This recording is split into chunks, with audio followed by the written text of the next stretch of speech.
A very good afternoon to you and many thanks for joining us. You're watching news updates coming to you live on Politics and Business Television, Abuja.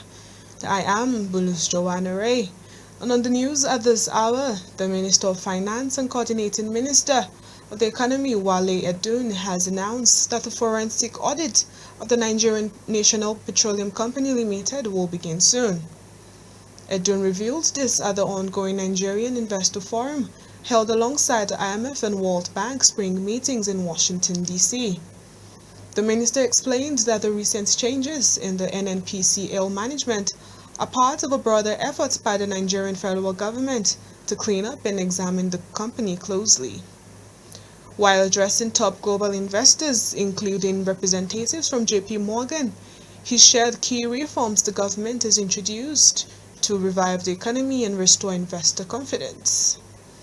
He told the investors that the government's bold economic steps have laid a strong foundation to attract private investment. Edun highlighted that President Bola Tinubu's administration has rolled out major reforms that are already making a difference. Meanwhile, Vice President Kashim Shettima is presiding over the 149th meeting of the National Economic Council at the State House, Abuja. Thursday's meeting, which has the Rivers State Sole Administrator, Vice Admiral Ibokete Ekwe-Ibas, in attendance, is the first since President Bola Tinubu declared emergency rule in the oil-rich state. The last meeting of the council, held on February 20th, during which the Nutrition 774 initiative was launched to combat malnutrition nationwide. The meeting began at about 12 noon after Shettima arrived at the venue, the council chamber of the State House, Abuja. Sheriff Oborevori, the Delta State Governor, said the opening prayers. Oborevori had defected from the People's Democratic Party to the All Progressives Congress barely 24 hours ago. He defected alongside his predecessor, Ifeanyi Okowa, who was the PDP's vice presidential candidate in the 2023 presidential elections. In the meantime, the Central Bank of Nigeria has approved the request of 2025 intending pilgrims to be granted cash transactions for the holy pilgrimage at Mecca.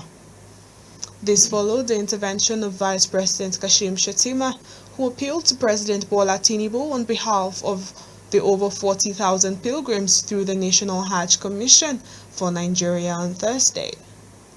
NACAN's Commissioner for Policy, Personnel Management and Finance, Aliyu Abdul Razak, who disclosed while speaking with newsmen after meeting with the Vice President at the State House Abuja, confirmed that the CBN granted Nigerian pilgrims the opportunity of cash transactions for this year's Hajj.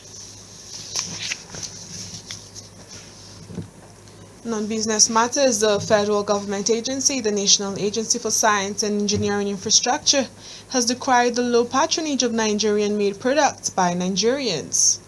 The agency identified some challenges leading to the low patronage of the local products as affordability and public perception, among others. Speaking on Thursday during a stakeholders meeting organized by the agency in Akure, Ondo State capital, the Deputy Director of Engineering at Naseni, Mr. Joseph Alasoluyi, said Nigerians preferred buying foreign goods compared to local goods. Alasoluyi, however, disclosed that the agency had trained over 50 participants in the production of handmade products in a bid to ensure Nigerian-made products are patronized. On the foreign scene, Ukraine's President Volodymyr Zelensky has ended an historic visit to South Africa, signaling a dramatic improvement in the once strained relations between the two nations.